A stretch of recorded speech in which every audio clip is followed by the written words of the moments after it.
Bismillahirrahmanirrahim. Alhamdulillahirabbil alamin wassalatu wassalamu ala asyrafil mursalin wa ala alihi washabihi ajma'in.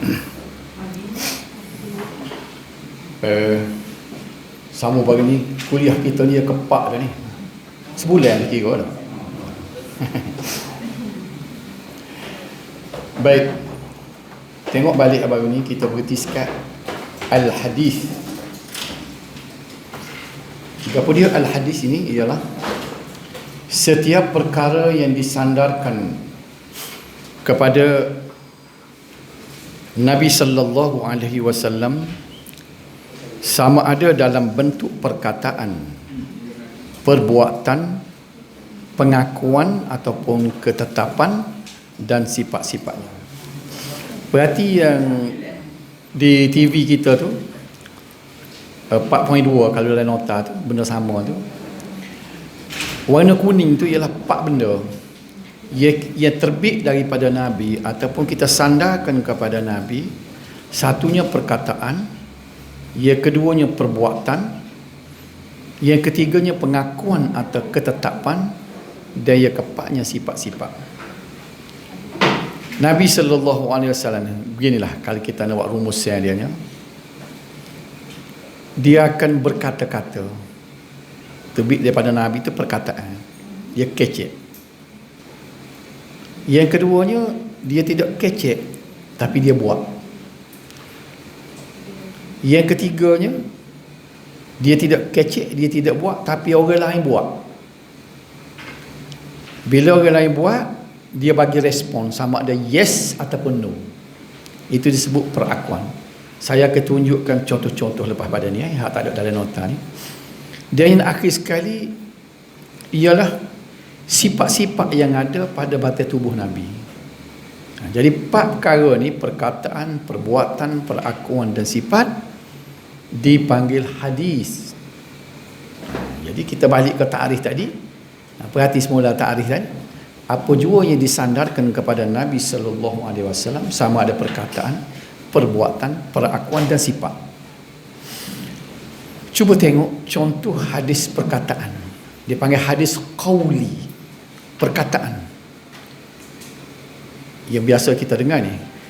An Umar bin Al-Khattab radhiyallahu anhu qala sami'tu Rasulullah sallallahu alaihi wasallam innamal a'malu binniyat sampai ke akhir hadis tu. Dia ada panjang hadis tu kan. Rawahul Bukhari wa Muslim, diriwayatkan oleh Al-Bukhari dan Muslim. Terjemahnya daripada Umar Al-Khattab radhiyallahu anhu, katanya, aku telah mendengar Rasulullah sallallahu alaihi wasallam bersabda. Sambil-sambil itu walaupun kita ada ya tak ada asah bahasa Arab pun, kita berjinak dengan perkataan sami'tu depan. Sami'tu tu aku telah mendengar. Dia Rasulullah sallallahu alaihi wasallam yaqul, yaqul ni berkata. Jadi kita sebut Nabi ni bersabdalah. Jadi Umar Al-Khattab dia kata aku telah dengar Nabi bersabda. Nabi bersabda lagu mana? Innamal a'malu binniyat. Hadis tu panjang wa innamal likulli imrin ma nawa faman kanat hijratuhu ila Allah wa rasuli sampai habis kan. Nabi bersabda sesungguhnya segala amalan itu hanya bergantung kepada niat. Riwayat Al-Bukhari dan Muslim. Jadi hadis lagu ni ialah hadis berupa perkataan Nabi. Jadi carilah contoh-contoh yang lain asalkan Nabi berlafaz, Nabi bertutur, dia panggil hadis qauli ataupun perkataan Nabi. Faham situ tak? Yang kedua, kita ambil contoh hadis perbuatan. Nabi buat. Nabi tak kacak tapi dia buat. Perbuatan Nabi itu dilihat oleh sahabat dan dia catat. Cuba tengok ni. An Hudzaifah qala kana an-nabiy sallallahu alaihi wasallam idza qama min al-lail yashusu fahu bis-siwak. Rawahu al-Bukhari wa Muslim. Daripada Hudzaifah katanya adalah Rasulullah sallallahu alaihi wasallam apabila baginda bangun pada malam hari untuk tahajud, baginda membersihkan mulutnya dengan siwak, gosok gigi lah. Jadi hadis ni hadis perbuatan. Nabi buat, dilihat oleh Huzaifah bahawa bila Nabi bangun malam untuk bertahajud, Nabi gosok gigi dulu. Jadi kalau kita gosok gigi, kita bangun nak semaya malam tu, kita walaupun dia benda sunat, kalau tak gosok gigi pun tak apa. Tapi kalau kita gosok gigi, artinya kita turut Nabi, ittiba, kita turut Nabi. Jadi niat kita gosok gigi kerana bukan tak sedap dak, kerana nak turut sunnah Nabi, dia akan dapat pahala. Pasalnya hadis pertama tadi, innamal a'malu binniyat. Amalan seseorang itu bergantung ke niat lagu mana dia niat. Jadi dia bangun nak semaya malam bukan semata-mata nak segar. Dia kata kalau tak gosok gigi jadi ngatu. Tak apalah, tapi kita kena niat selagi sebab kita nak turut Nabi.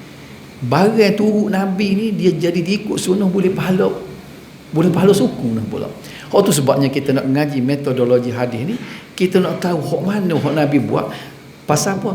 Semua benda hak kita buat, asalkan buat tu serupa dengan hak Nabi, tentu boleh pahala. Orang panggil tu sunnah. Okey.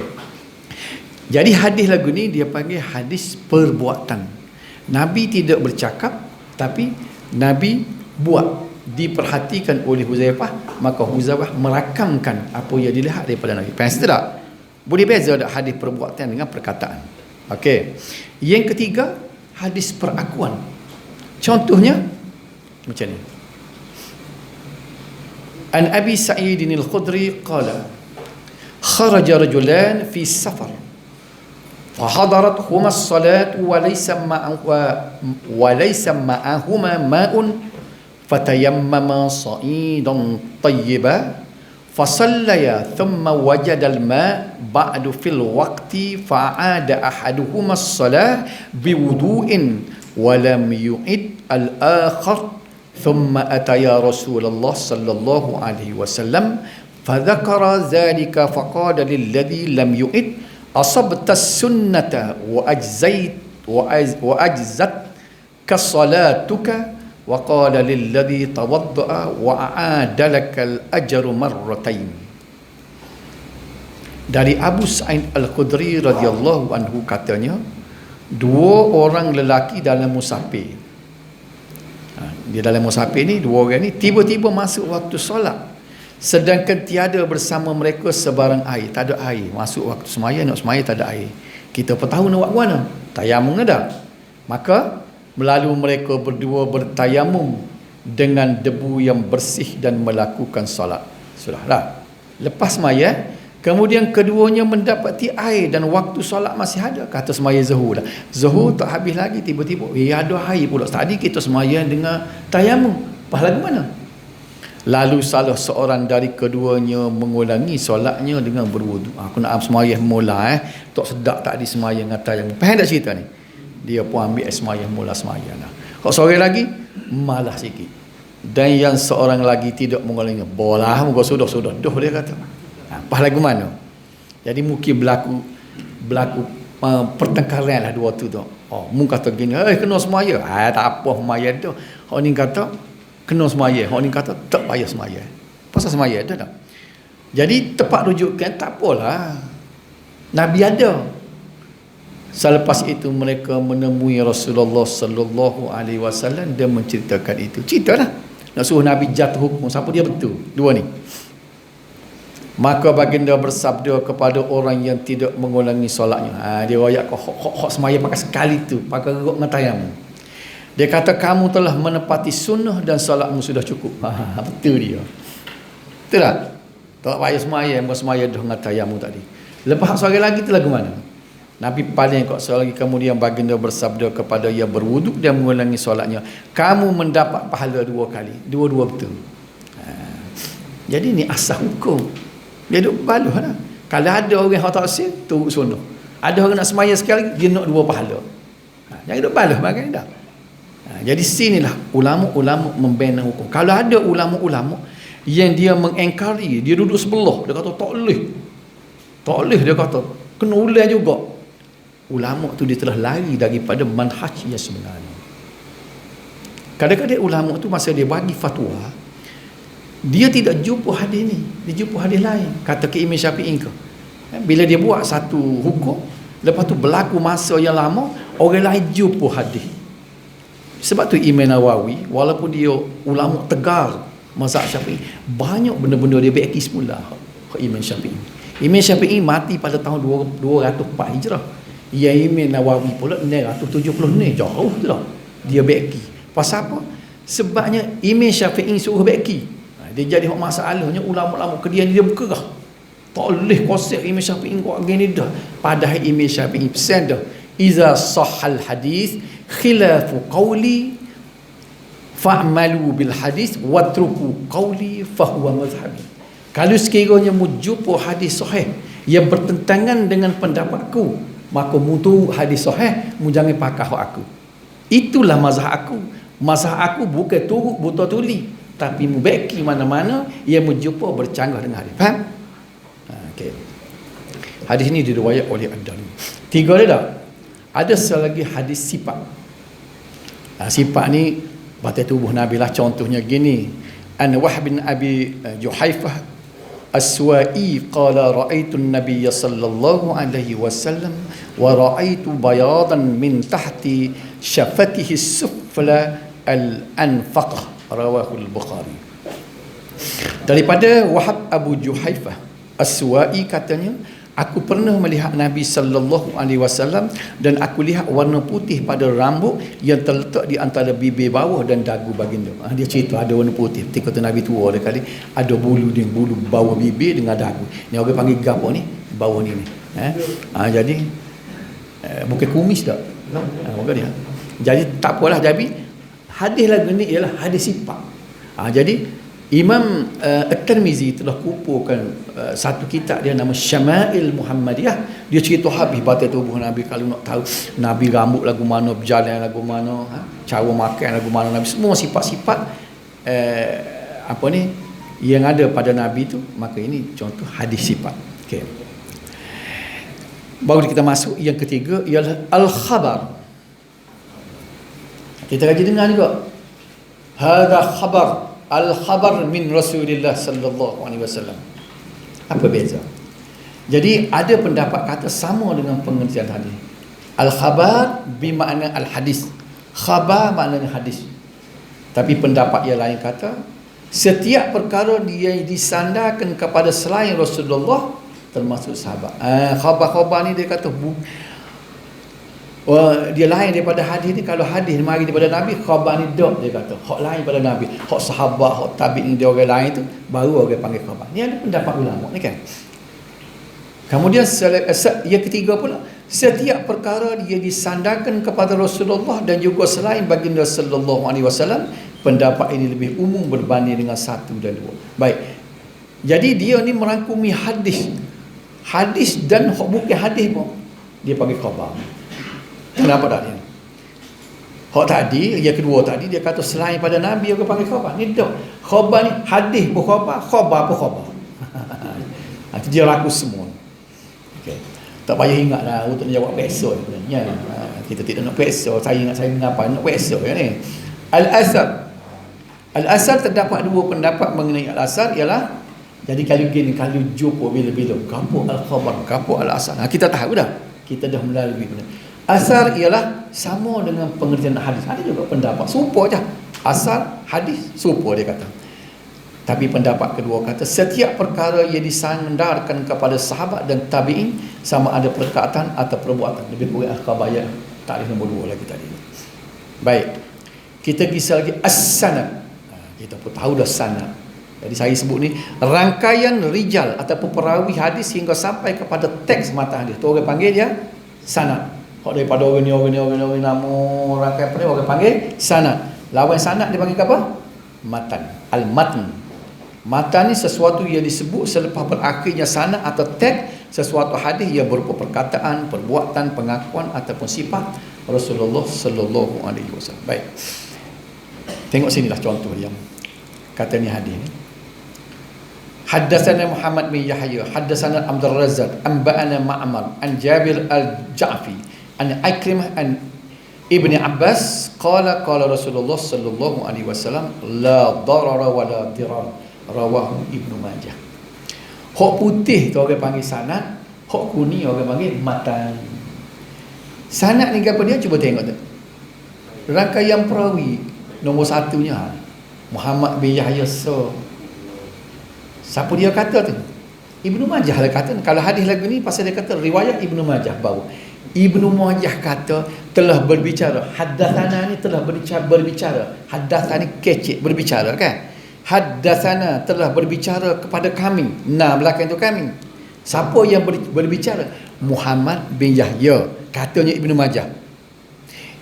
Muhammad bin Yahya pula kata haddatsana Abdul Razak. Dua. Haddatsana telah berbicara kepada kami oleh Abdul Razak. Siapa dia? Berbicara ke siapa? Bukan berbicara kepada Ibnu Majah dah. Dia tak ada jumpa Ibnu Majah. Dia berbicara pada Muhammad. Lepas tu Abdul Razak pula kata Amba'ana telah Amba'ana telah menceritakan, telah mengkisahkan kepada kami oleh Ma'mar. Ma'mar pula dia tidak royak. Kecek kau dengar kau tak? Dia kata daripada Ja'fi, daripada Jabir Al-Ja'fi. Ni dari bila kita ngaji metodologi periwayatan, kita tengok ni daripada ni perkataan dia lebih longgar daripada sebelumnya.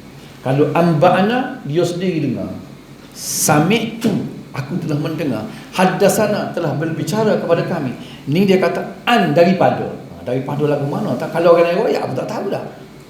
Dia kata an Jabir Al-Ja'fi. Pak dia dah. Jabir Al-Ja'fi pula kata an Ikrimah. Dia ambil daripada Ikrimah. 5. Ikrimah pula ambil daripada Ibnu Abbas. Ni baru sahabat. Abdullah bin Abbas, sepupu Nabi ni. Ibnu Abbas baru dia kata qala, telah bersabda Rasulullah sallallahu alaihi wasallam, la darar wa la dirar. Tidak boleh memudarat, tidak boleh menjadi mudarat dan tidak boleh membuat mudarat. Ini hukum dia. Kita tak boleh buat mudarat kita sendiri, tak boleh buat mudarat orang lain. Jadi orang ambil hukum fiqh sini, la darar wa la dirar. Baik.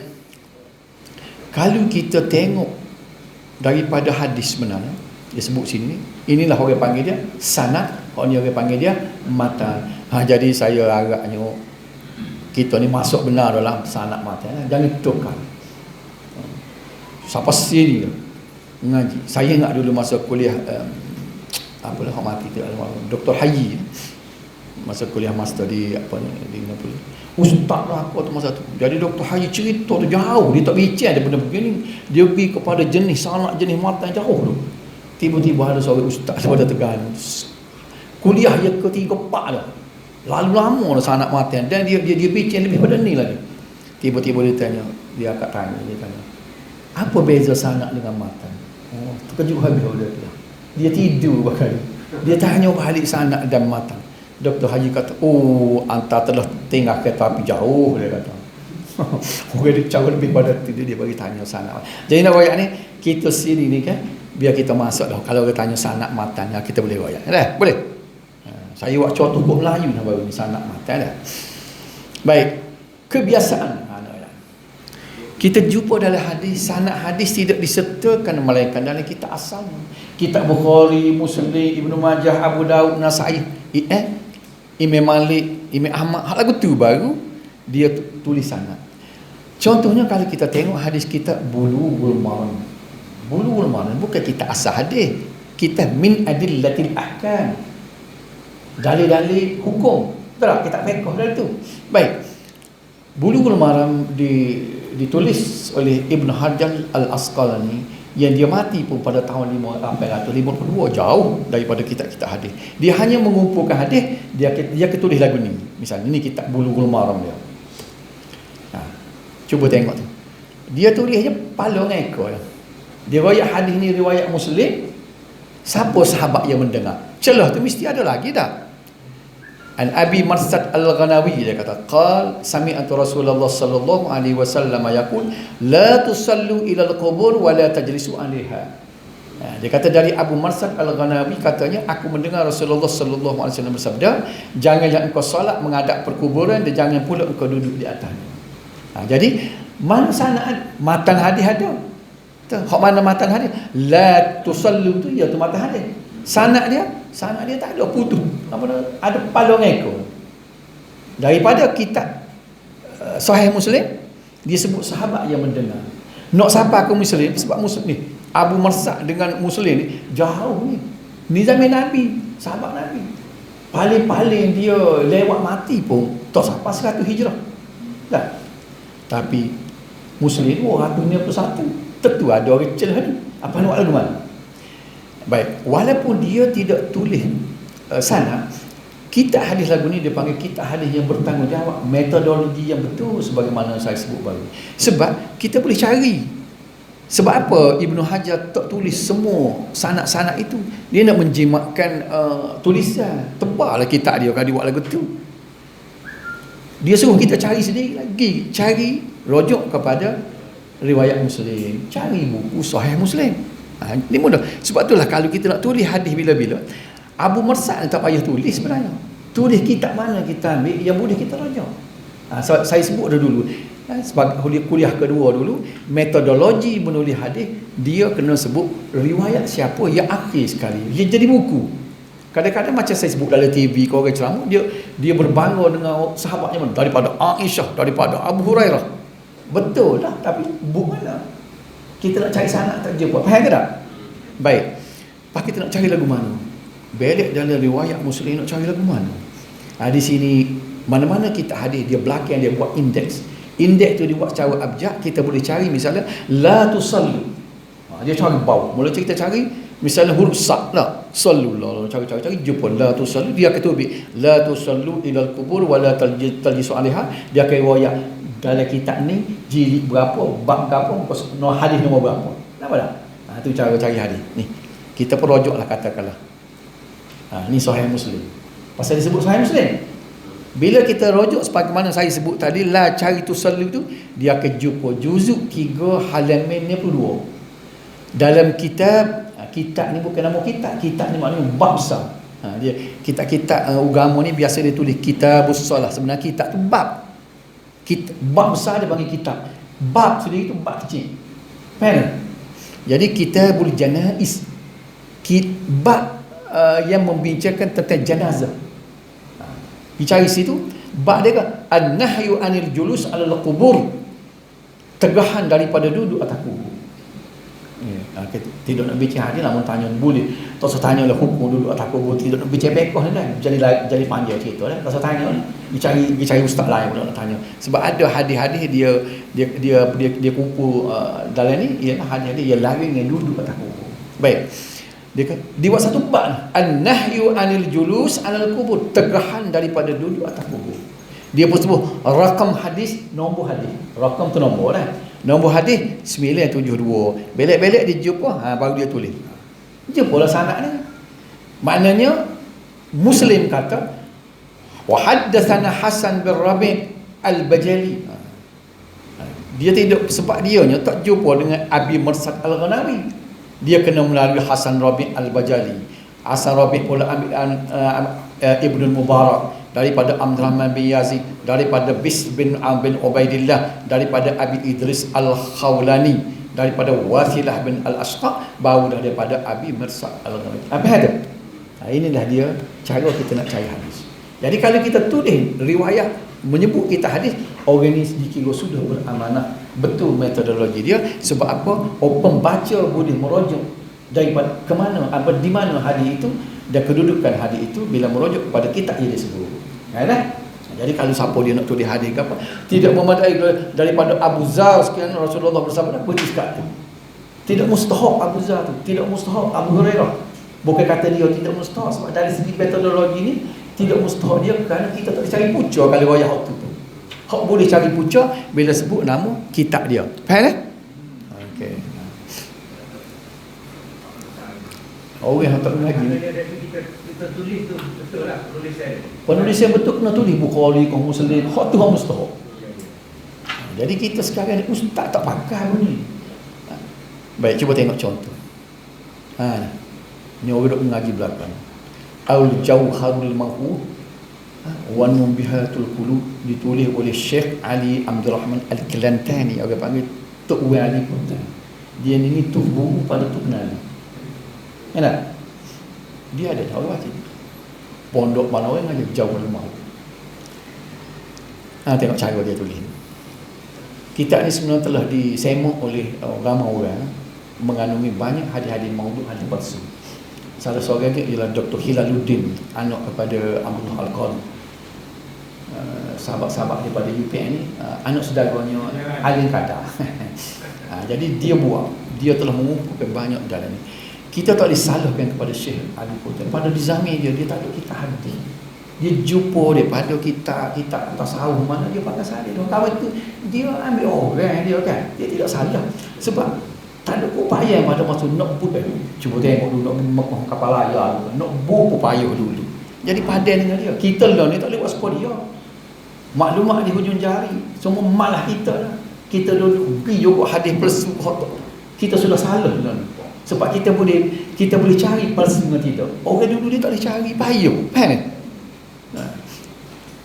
Jadi tengok dia sebut daripada Sayyidina Ali bin Abi Talib, bunyi molek Sayyidina Ali dah, bahawasanya berkata ia sabda Rasulullah sallallahu alaihi wasallam, barang siapa ziarah akan orang alim yakni kuburnya, kita pergi ziarah kubur Ali, kemudian membaca ia di sisinya, ni bahasa kita yang meja lagu ni dah, akan satu ayat daripada kitab Allah, kita duduk kita baca Quran depan kubur Ali, nescaya memberi akan dia Allah Ta'ala dengan sebilan-bilan langkahnya satu mahliga dalam syurga. Kalau 100 langkah 100 butir mahliga, bukan rumah semi tidak mahliga. Dan adalah baginya dengan tiap-tiap satu huruf yang dibacanya. Tadi pahala berjalan baru. Setiap huruf yang dibacanya di atas kuburnya satu mahliga daripada syurga, daripada Allah.